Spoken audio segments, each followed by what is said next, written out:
Watch this.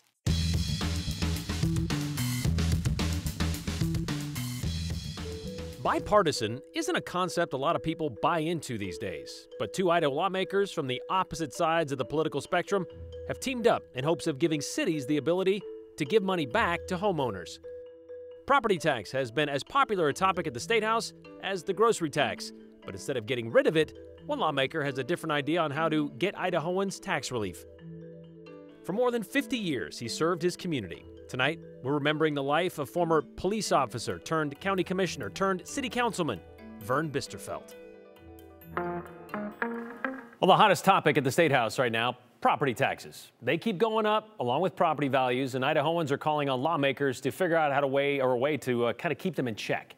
So lawmakers are having to get creative, and that includes creating conversations on how to address this issue. Two Idaho lawmakers, one Republican, one Democrat, came together to work on a tax bill with an interesting concept, allowing local cities to issue property tax rebates. You could call it an odd couple situation in this case. Well, Joe Paris spoke with both of them about their idea and how they reached across party lines to work on something that took some work. It's an economy of ideas at the State House as lawmakers work to find solutions for the explosive growth in property taxes. A new idea is being pitched at the State House. Allow local governments to send taxpayers rebates on their property taxes. That will allow a city to rebate excess property taxes it has on a voluntary basis and within parameters that a city council chooses. Democrat Representative John Gannon is co-sponsoring the bill. I think it's a tool that a city can use if it has extra funds and wants to return them. And it's important to keep for local options. John's a pretty good hand at finding different out of the box ideas. I think people always assume they could already do it, and this gives them a way to do it. Republican Representative Mike Moyle is co-sponsoring the bill with Gannon. He says with extra funds available to local governments through COVID grants, opening the door to allow rebates only makes sense. It's essentially allowing cities to do the same thing that the state of Idaho is doing with income tax rebates. The cities are going to have a ton of money from the CARES Act this year and next year. That bill allows them to give back $10 million, no questions asked. Every city, every county, check the box. You can get up to $10 million. Some of them won't get that much, but it gives them a way to give that money back. This gives the cities the option, instead of hoarding it or using it to do something else, so they can give it back to the taxpayers and help them out. It came from them in the first place. Let our local cities decide. They collect the property taxes, of course, and if there's a window where they can help people in this kind of very stressed area, financially stressed area, then they have the option of doing that. They have the ability to do that. Both note it's proof that success in collaboration is crucial, even if it isn't always easy. We had a lot of negotiating. The bill has been rewritten probably 6 times. We find areas that they're common ground. I think we ought to expose those and work together to find solutions. We're here always looking for solutions, and if we got solutions we agree on, we ought to work together to accomplish them. It's the way things ought to work. Moyle and Gannon don't agree on everything. Most people don't. But they do agree on this. Getting money back to Idahoans struggling with property taxes is essential. If we can give the locals more tools to help give that money back and provide tax relief, then let's do it. This gives them an opportunity, if they're so willing, to give money back and lower property taxes. So all the more tools we can give to those who are collecting and spending, I think the better off we are. Okay, Joe, we heard Representative Gannon say this. Cities collect property taxes. Taxing districts, it's all based on the value of your home. They take a percentage of that. That's the property tax that is charged to your house.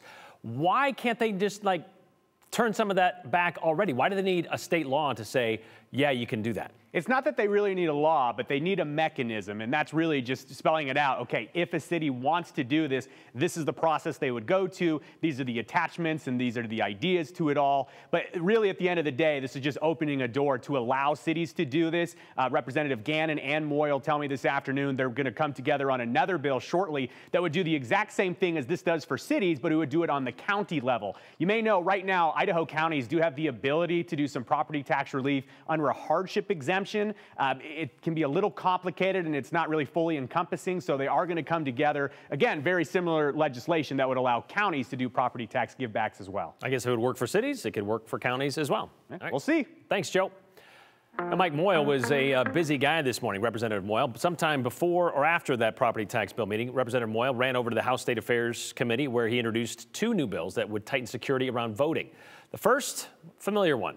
It would make it illegal to possess or deliver more than 6 absentee ballots to the post office. And all of those ballots must belong to family members, similar to the one he tried to pass last session. This year, though, that bill includes a provision that if you carry more than 10 ballots unknowingly, it's a misdemeanor. If you do it purposefully, you're paid to do it, it's a felony. He says he wants to protect Idaho from ballot harvesting, but even some of his Republican colleagues, like last year, said that could cause some problems in some of the rural communities, like where people do run errands for their neighbors, where the post office is far away and the neighbors would take those ballots to the post office for them. Moyle's second bill would require those with property tax exemptions to use that address for voting purposes and for running for office. Meaning, I should say, if you have 2 houses and you want to run for office, you can't use the address that does not have the homeowner's exemption on it. Moyle says this bill does have bipartisan support. The committee also heard a third bill called the Secure Elections Act. This one was from Representative Dorothy Moon of Stanley, and it would get rid of same-day voter registration, something Representative Moon did not outline in her committee introduction, by the way. We found it in the bill itself. Voters would have 30 days before an election to register to vote, or you could go to the county clerk's office and register up to 4 days before the election. It would also limit the type of ID you could use to vote and do away with affidavits. You know, when you show up, forgot your ID, and they say sign this to prove that that's who you say you are. She wants to get rid of that. Representative Moon told the committee she's unaware of any problems with this happening in Idaho, but people have been charged in other states for using them illegally. If passed, this bill would go into effect immediately. It has an emergency clause, and all 3 will be printed and they will get a committee hearing. Sticking with the State House, it's not necessarily a repeal of the grocery tax that's bounced around the halls of the State House for years, but it is something. Instead of eliminating the 6% tax on groceries, Republican Senator Steve Vick introduced a bill in the House Revenue and Taxation Committee today that would increase the year-end tax credit by $20. So not removal, just more relief. So for those under the age of 65, it would increase from $100 to $120 per year. For seniors, it would go from $120 to $140, kind of like a Brian Regan comedy bit. They're giving you a lot of credit. The reason for the bill is because the credit hasn't been changed since 2015, and we have seen inflation certainly since then, and particularly in the last year. So this is an effort to help compensate for inflation for those who are residents of Idaho and paying the sales tax on food, and then they get this refunded to them as a tax credit. Inflation doesn't last forever. Maybe this credit might. This credit would decrease and would decrease the state revenue. Decrease the state revenue by $32 million. That's what I'm trying to say. But that money we backed up by money from the tax relief fund, where all the online sales tax money goes. However, we apparently need to buy more stuff online because Senator Vick says there's not enough money in that fund right now. So if this bill were to pass, Idahoans would not see any relief from it until 2024, which, along with inflation, may go over like a lead balloon. According to the Consumer Price Index, things like meat, fish, eggs have gone up 12.8% in the last year alone. Food in general is up about 6.5%. So any help, well, would help. But not everyone on the committee was excited about it. Yeah, this is $20, you know, and I guess you can call that some tax relief. I still call it breadcrumbs. I still don't see good tax relief legislation coming forward, and I'm losing hope in regards to that effort. It's not the first time Representative Nichols has used the breadcrumbs reference. She did it earlier when she referred to Idaho's largest tax cut in state history at $600 million. She called that breadcrumbs as well. So taking $32 million out of state coffers versus taking away an estimated $140 million by eliminating the sales tax on groceries altogether. This bill now heads to the House floor for debate, and the possibility of seeing a certain member of the House eating her shoe and her hat remains distant. Another big bill being debated on the House floor this morning, that would be House Bill 442. It's the one that would remove all caps on rental application fees and deposits, make that go away, meaning landlords would be allowed to charge whatever they wanted for those things. But they couldn't do that. I mean, not only for rent, but application fees and basically anything else. That's kind of what's written into law right now. The rental fees is already written into law, but the application and deposit stuff, that's what is wanted to be added to it. Right now, only the city of Boise regulates rental application fees. Representative Joe Palmer, Republican of Meridian, he's the bill sponsor, says He's merely updating language that should have been in the current law in the first place. Those against that, though, say this should be something under local, not state control. Since when do we no longer trust our consumers or our businesses? We put it on the back of government to come in and watch out for us? I think that's a bad idea. And we need to have the option, let's let our local leaders have the option of addressing a crisis. The issue of local control has always been paramount. I mean, that's a principle that I've heard a number of times in this body. Every time I turn around, I seem to hear another instance of where we at the state know better than those people that are down in those local communities.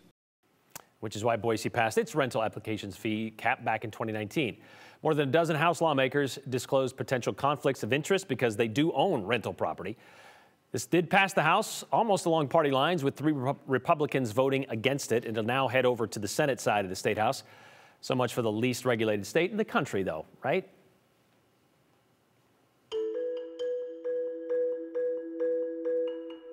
He served in several roles during his decades of service with the city of Boise. And oh, the stories we've heard from friends and former co-workers about the one and only Vern Bisterfeldt. Is there something you want to see more of on the show? We always like seeing your suggestions in our inbox, and we make it easy to do it. Just send us a text, 208-321-5614. Don't forget to include your name and the hashtag, the 208. We might share yours at the end of the show.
You know, mention the name Vern Bisterfeldt to anyone who's lived in Ada County for more than 10 years, and you'll likely get that knowing look.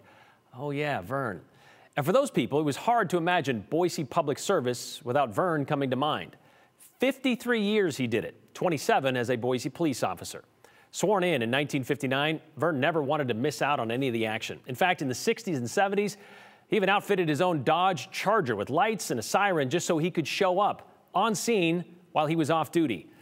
Over the weekend, the Boise Guardian reposted a 2009 article written by Dave Frazier, one of Vern's friends, with all kinds of those colorful stories of Vern's escapades. Vern's involvement knew no bounds. When he retired from BPD in January of 1987, he was sworn in as an Ada County commissioner the very next day, according to Dave. He retired from there in 1999 for health reasons, only to get back into public service in 2001 when he was elected to the Boise City Council. He served there for nearly a decade, then went back to the Ada County Board of Commissioners until he stepped away for good in 2012 because of a bad back, probably from carrying this community for 53 years. Vern Bisterfeldt passed away this weekend at his home with his wife by his side. He was such a big personality and such a big part of this community for so many years, we'd be remiss if we didn't share some of his stories with those who knew him. Vern will be remembered for his longevity, sure. His friends, though, will remember him for much more. You know, I got to know Vern in 2001 when we both filed to run for the same open council seat. I hadn't realized he was running. If I had, I might have thought twice. But Mary Ann says their time spent during the campaign was anything but adversarial. We just got to be really good friends. And then I was appointed to the council in 2003 with a lot of support from Vern. It was an interesting journey. But he had that gruff, outward personality, but that's not who he really was he? No, not at all. He was a very casual, very confident, very kind person. Yeah, people would always say he would come across as gruff, but biggest heart I've ever seen. You know, there's so many. I mean, there's not a person you can talk to in this town that can't tell you about something Vern did for them. Anybody that needed help as a constituent, I mean, he was just in there trying to fix whatever the problem was for whoever needed the help. He seemed like somebody that was kind of like the reluctant servant, but he did it to the best of his ability. You know, I don't think he was reluctant. I think he was very purposeful. I think that Vern knew that he had an understanding of this community that a lot of people don't, because his engagement was so deep for so many years. And you first met him when? 1968, October 29th. Dave Frazier, 1968, was one of those who witnessed the depth of Vern's involvement in those early days. He did a lot of street cop things that today are handled with DNA and computers and cell phones as far as evidence. And those days he knew the people and the perpetrators. He kind of earned people's trust. Oh yeah, both the good guys and the bad guys. And of course, he didn't look at the bad guys as necessarily being all that bad. He had a lot of information was provided by bad guys. What was your first impression of Vern? Well, my first impression was he was a real gruff cop, you know, tough guy, street cop type of thing. And a perfectly projected persona, punctured by time spent with Vern. We were in a restaurant, and we would call them a street person in those days. And this guy came up and he kind of interrupted us, and he says, "Vern, thanks. I wanted to thank you." And Vern said, yeah, that's okay. And the guy walked away, and Vern said, "You know, that guy just drives me crazy." He says, "I saw him the other day walking down the street, 22 degrees outside, and he had a t-shirt on." And he says, "I went out and bought him a new coat, and it took me a week to find him." And it's that type of thing, you know, like it's really tough. Well, find out he's got a heart of gold. Took me a week to find him, but still found him and got him a coat. Vern's biography in the Boise Guardian is full of those great stories, like the time Vern arrested Santa Claus for shoplifting, or when he went and bought McDonald's for escaped convicts who hadn't eaten for a couple of days. Later in life, Vern was an outspoken advocate for grandparents' rights after his daughter was murdered and he and his wife raised their grandkids. Vern was awarded the Medal of Honor by the Boise Police Department in 1985, but his name and legacy will always live on because in 1999, the Ada County Sheriff's main office on Barrister was renamed the Vernon L. Bisterfeldt Public Safety Building. Vern Bisterfeldt was 83 years old.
I think it's worth mentioning that last night at the Olympics, one of our own from Teutonia, Idaho, scored silver, or won a silver medal in the moguls, and that was Jaelin Kauf, again from Teutonia, Idaho. So I think it was right to recognize her accomplishments at the Olympics.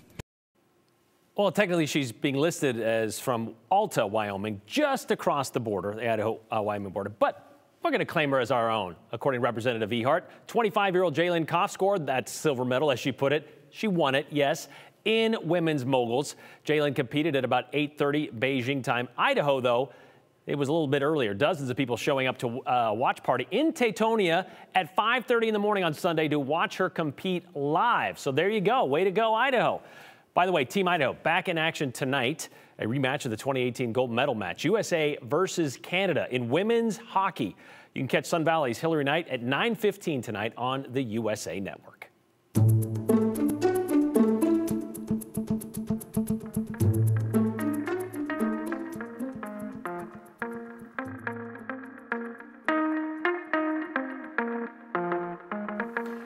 You know, those hours of daylight keep getting longer and longer each day, but 34 days until we can jump ahead an hour, spring forward for that extra hour of sunlight back.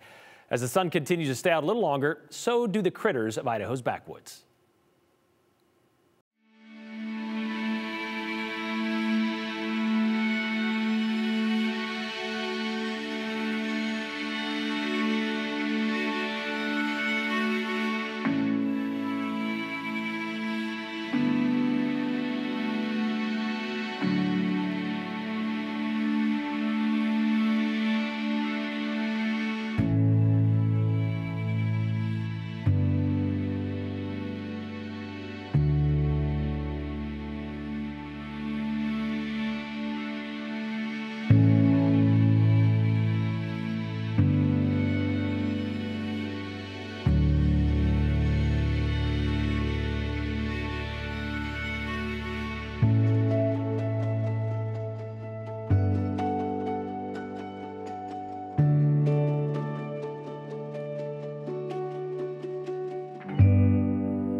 All right, about a minute for your comments here at the end of the show. This one from Kurt. Apparently, one political party is concerned that Idahoans might actually get to vote. This is in regard to, I guess, taking away that same-day registration that Representative Moon has pushed out there. The question remains, like, what if somebody moves? Like this one from Deb. What about for those people who have moved or been evicted prior to the election? Not everyone may be able to make that change in time if you cannot do the same-day registration. Maybe move into state, don't want to do the absentee ballot thing right before the election. Don't know the answer to those questions, but we can check it out for you. Thank you very much for those questions. Why doesn't the state use surplus to pay school levies, which will drop property taxes? Why don't they remove the grocery tax? All good questions, but there is an idea of paying off school levies out there. That has been bounced around by Representative Greg Chaney. The not-so-generous grocery tax credit of $10 a month, that's what it breaks down to, is ridiculous. I don't know about you, but that doesn't help our family of four with what we spend to get rid of the grocery tax. I think that's per person, so you might want to up that just a little bit. I remember Vern Bisterfeldt when I was younger. We would go out to race our cars on the old Gowan Field Road, and sometimes he'd show up to make sure we were safe. A fantastic person. Thanks for that comment, Bob.